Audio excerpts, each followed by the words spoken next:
मेरे दोस्तों, अल्लाह रसूल ऐसा हमारे जिंदगी दाम बुझाइছে। जिंदगी दाम কত তোমার, বিনিময়ে তোমার মিলবে কি? কুরআন বুঝাইছে চিৎকার দিয়া, ইন্নাল্লাহ আশতারা মিনাল মুমিনিনা আনফুসাহুম ওয়া আমওয়ালাহুম বিআন্না লাহুমুল জান্নাহ। জান্নাতের বিনিময় কিনতে চাইতেছে। দুনিয়াওয়ালা তো কাগজ দিয়ে কিনে, আল্লাহ তো জান্নাত দিয়ে কিনবে। ক্রেতার কারণে জিনিসের দাম বাড়ে, ঠিক না? আল্লাহর মতো সত্তা কিনতে চাইতেছে। আমি কাহিনীতে বিশ্বাস তো না, কিন্তু এক কাহিনী মনে উঠলো, এই জন্য বলতেছি। বর্তমানে যে ইরানের খমেনির আগে ইরানের রাজা ছিল শাহ। ইরানের রাজা ছিল শাহ, ছিল ইরানের রাজা। শাহর একটা লম্বা জমানা ছিল, একে বিতাড়িত করেই বর্তমান প্রথম খমেনি আসছে, তারপরে আরো কয়েকজন গেছে, এখন পর্যন্ত চলতেছে। তো শাহর একাধিক স্ত্রী ছিল। একদিন শাহর স্ত্রী মার্কেটিং করতে যাবে, তো শাহ মার্কেটে ঘোষণা দিছে যে অমুক দিন আমার স্ত্রী মার্কেটিং করবে, কিন্তু শর্ত হইল মার্কেটে দোকান মালিক আর সেলসম্যান তারা কেউ থাকতে পারবে না। আমার ওয়াইফ, ইরানের রাজার মালিকা তো ইরান, ইরানের রাজার স্ত্রী, বাবুই তো ভিন্ন, ঠিক না? কি বলেন? তো সে ঢুকছে, বাজার করছে, 2-1 সপ্তাহ পরে শাহর সাথে আর বিচ্ছেদ হয়ে গেছে, ডিভোর্স হয়ে গেছে ওই মহিলার। আবার মাসখানিক পরে ওই মহিলা ওই মার্কেটেই ঢুকছে। এখন কি রানী হিসাবে ঢুকছে না পাবলিক হিসাবে ঢুকছে? যখন পাবলিক হিসাবে ঢুকছে, ওইখানে কবি ছিল, তো সে দেখা ওই সময় কলম হাতে নিয়ে লিখতেছে, মালিকা তো ইরান দুফিনাত ফি তুরাবিন নিসিয়ান। ইরানের রানী ধুলের মাটিতে দাফন হয়ে গেছে। 1 সপ্তাহ আগেই তো রানী হিসাবে আসছে, পুরো মার্কেট খালি ছিল, উনি একা মার্কেটিং করছে রানী হিসাবে। ডিভোর্স হইতে দেরি, ভ্যালু কমতে দেরি হয় না। আল্লাহ আমাদেরকে কিনতে চাইতেছেন, আমাদের ভ্যালু কতটুকু পাবে আল্লাহ কিন্তু কিনতে চাইতেছেন। আফসোস তো এখানে যে মুসলমান নিজের দাম বুঝলো না, যুবক তার দাম বুঝলো না, নারী তার দাম বুঝলো না, পুরুষ তার দাম বুঝলো। জীবনটা বড় দাম। এই জন্যই দেহের চিকিৎসার চেয়ে আত্মার চিকিৎসা বেশি করা উচিত ছিল, কারণ আত্মা যেন কলুষিত না হয়। না, আল্লাহর তো হুকুম হলো আমি দিল দেখা কিনবো। কি দেখা? দিল দেখা, দিল দেখা কিনবো। দিল হাদিসে আছে, ফালিয়ানজুরু ইলা কুলুবিকুম, আল্লাহ তোমাদের দিল দেখা কিনবে। আর হাদিসে এটাও সুস্পষ্ট আছে, সাহাবায়ে কেরামকে, নবীদেরকে বাছাই করার পরে সমগ্র মানব জাতির দিল আল্লাহ একটা একটা করে দেখছেন। তারপরে ১৬ লক্ষ সাহাবাক দিল দেখা আল্লাহ নিজের বন্ধুর সোহবতের জন্য নির্বাচিত করছেন। আমরা যে উম্মতে মুহাম্মাদি, আমাদেরকে দিল দেখা নির্বাচিত করছেন। দিল দেখা, কোরআন এটাই বলে, হুয়া জিতাবাকুম, আল্লাহ দিল দেখা আমাদেরকে উম্মতে মুহাম্মাদি বানাইছে। তাইলে মানুষ কি কম ছিল নাকি? ১৬ লক্ষ উম্মত কি কম ছিল? আপনার কাছে ডাটা নাই দেখে আপনি জানেন না কত ছিল। আজকে আপনি ডাটা আছে বিধায় আপনি বলেন দুনিয়া 800 কোটি মানুষ। 16 লক্ষ নবীদের আমলে কয়েকশো কোটি চলে গেছে কবরে, আপনি জানেন না? এদের ভিতর থেকে 800 কোটি হলেও তো 600 কোটি কাফের, 200 কোটি মুসলমান। কিয়ামতের সকাল পর্যন্ত এরকম ওইদিকে পাল্লা বাড়িয়েই থাকবে, এইদিকে পাল্লা কমই থাকবে, ঠিক না? হ্যাঁ, আল্লাহ আপনাকে আমাকে দিল দেখা নির্বাচিত করছে, কিন্তু আজকে উম্মতকে দিলের রোগ বুঝানো যায় না। শরীরের রোগ তো খুব বোঝে, ওই ব্যাপারে তো বড় সচেতন, বড় সচেতন। এখন দুনিয়ায় কোথাও করোনার ভাইরাস খুঁজে পাওয়া যায় না, ঠিক না?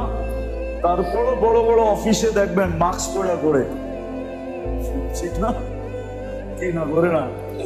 হ্যাঁ বলে তো, এখনো দেখবেন ডাক্তাররা মাস্ক ব্যবহার করে। আমি বিরোধিতা করতেছি না, সচেতন শারীরিক রোগের ব্যাপারে, কিন্তু এটার ব্যাপারে সচেতন না। এজন্য এটার মৌলিক প্রথম রোগ যেটা যেটা দিলের জন্য বিষ স্বরূপ, একটার থেকে 100টা তৈরি হয়, 100টা। প্রথম হলো ফুজুলুল কালাম, অনার্থক কথা বলা, অনার্থক কথা বলা। অনার্থক কথার থেকে হাজারো জিনিস তৈরি হয়, সত্য জিনিস তৈরি হয়। ধারাবাহিক ভাবে যখন চলতেছে, একটা একটা করে আপনাদেরকে দেখাবো যদি মুখস্থ রাখতে পারে। এজন্য বলে ফুজুলুল কালাম। এটার থেকে বাঁচার সর্বপ্রথম রাস্তা হলো যত বেশি চুপ থাকতে পারো। কিতাবে পাওয়া যায়, এক মহিলা এক যুগে ছিল, ওনাকে কোনো কথা জিজ্ঞাসা করলে কোরআন দিয়ে জবাব দিতেন। কি দিয়া? কোরআন দিয়ে যদি জবাব না পাইতেন তাহলে উনি চুপ থাকতেন, কোনো জবাব দিতেন না, বিলকুল চুপ থাকতেন। আছে, কিতাবে আছে, লম্বা কাহিনী আছে। আব্দুল্লাহ ইবনে মুবারক রাহমাতুল্লাহ আলাইহির সাথে লম্বা কাহিনী আছে ওই মহিলার। হজের সফরে দেখা হয়েছে, পুরো সফর যা জিজ্ঞাসা তাই কোরআন দিয়া। মহিলা হারায় গেছিল, তাবুতে পৌঁছায় দেওয়ার পরে ছেলেদেরকে জিজ্ঞাসা করছে, তোমার মায়ের যা জিজ্ঞাসলাম সব কোরআন দিয়া? আমার আম্মা কোরআন দিয়া জবাব দেয়, কোরআন দিয়া না পারলে জবাব দেয় না, চুপ থাকে। কেননা কোরআনের উচ্চারণে প্রত্যেক নেকিতে হরফে 10 নেকি পাবে। ছিল একটা সময়। এই জন্য প্রথম হইল ফুজুল কথার থেকে বাঁচেন, কথা খুব কম বলেন। আজকে মুসলমান তো জানে না বিজ্ঞানী কাদেরকে বলে জানেন? কোরআনের ভাষায় বিজ্ঞানী বলে যারা সব বেশি চুপ থাকে। চুপ। 100টা জিজ্ঞাসা একটার জবাব দেয়, আর একটার ভিতরেই 100টার জবাব থাকে। এক জবাবের ভিতরে 100টার জবাব থাকে। আমাদের হযরত এনামুল হাসান সাহেব রহমতুল্লাহ আলাইহি, উনি এই সিফতের মানুষ ছিলেন। উনারে সারাদিন জিগাইলে উনি জবাব দিতেন না, যখন দিতেন একটা জবাব দিতেন, সারা দিনের প্রশ্নের জবাব একটার ভিতরে হয়ে যেত। এরকম সিফতের মানুষ ছিলেন। প্রথম বিষ হইল দিলের জন্য, আত্মার জন্য ফুজুলুল কালাম, অনার্থক কথা বলা। অনার্থক কথার থেকে বাঁচা। এই জন্য হাদিস বলছে, কুল খায়রান ইল্লা লিয়াসমুত, মান কানা ইউমিনু বিল্লাহি ওয়াল ইয়াউমিল আখির ফালিয়াকুল খায়রান ইল্লা লিয়াসমুত। যে আল্লাহর আখিরাতকে বিশ্বাস করে সে যখন বলে ভালো বলে, নাইলে যেন চুপ থাকে।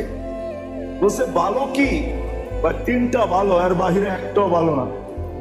আমরু বিল মারুফ নাহি আনিল মুনকার যিকরুল্লাহ, সৎ কাজের আদেশ, অসৎ কাজের নিষেধ, আরেকটা হলো আল্লাহর জিকির।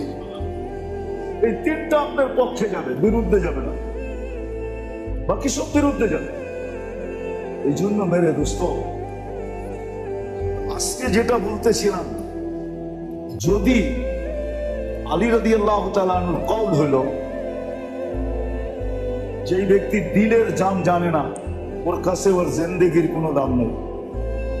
দিলের দাম যার কাছে নাই, আত্মার দাম যার কাছে নাই, ওর জিন্দেগির দাম ওর কাছে।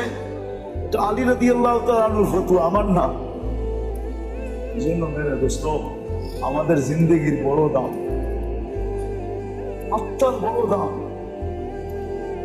যদি কেউ ভাবেন যে জীবন তো শেষ সীমানায় চলে আসছি, বয়স হয়ে গেছে, সবই তো উল্টা কাটায় দিছি, না, এই উম্মতকে আল্লাহ পাক, এই উম্মতকে আল্লাহ বড় সুযোগ দিছেন, বড় সুযোগ দিছেন। এই উম্মত আল্লাহর বড় লাডলা উম্মত। লাডলা, লাডলা বোঝেন? লাড বোঝেন না কি? বড় মহব্বতের উম্মত। মহব্বতের উপরে হলো লাড। লাড, লাড বোঝেন? আমার তো আছেই একটা, আমার তো কারো যদি সন্তান একটাই থাকে তো ওটা কি হয়? মহব্বতের হয় না কি হয়? আরে না মিয়া, মহব্বতের ঊর্ধ্বে হয়। কেন? আসেই তো একটা, আসেই তো, এটা মহব্বতের ঊর্ধ্বে। এটারে বলে লাডলা, এটারে কয় লাড। কি শুধু মহব্বত না, এটা তো একটাই। কয়টা? কি বাংলা একটা প্রবাদ বাক্য আছে, ময়রা বেচা যেটা থাকে ওইটা হলো জন, আর খায়া লইয়া যেটা থাকে ওইটা হলো ধন। ঠিক না? তা এখন একজনের আছে সন্তান কয়টা? হ্যাঁ, তাইলে 10টা থাকলে যেই ভালোবাসা 10 জনের জন্য হয়তো, এখন পুরাটা কয়জনের জন্য? আপনি এটা ভালোবাসা কোন কি করে বলেন? আমারে গ্রামার দিয়ে বুঝান। উর্দুতে বলছে এটাকে লাডলা। সব ভালোবাসা যেখানে আইসা কিছে জমা হয়েছে, এটা হলো লাডওয়ালা। তো বাপেও কয়, মায়েও কয়, আমার তো একটাই, আমার তো সবই তো। আল্লাহ যেন কয়, আমার তো উম্মত একটাই, উম্মতে মুহাম্মাদি। উম্মতে মানে আমি বুঝাইতে পারি না আপনাদের। এই জন্য এটা লাডলা উম্মত। এই জন্যই তো আল্লাহ বলে এটা খায়রে উম্মত। কি খায়ের উম্মত? সব খায়ের আয়া এখানে জমা হয়েছে। এখানে তো একটাই। কয়টা? কয়টা? এরপরে আর কেউ নাই। সমস্ত খায়ের এইখানে জমা হয়েছে, আবার সমস্ত কিছু এইখানে ডালা হয়েছে। এখানে একটাই তো। কি সবকিছু এইখানেই ডালা হয়েছে একটা।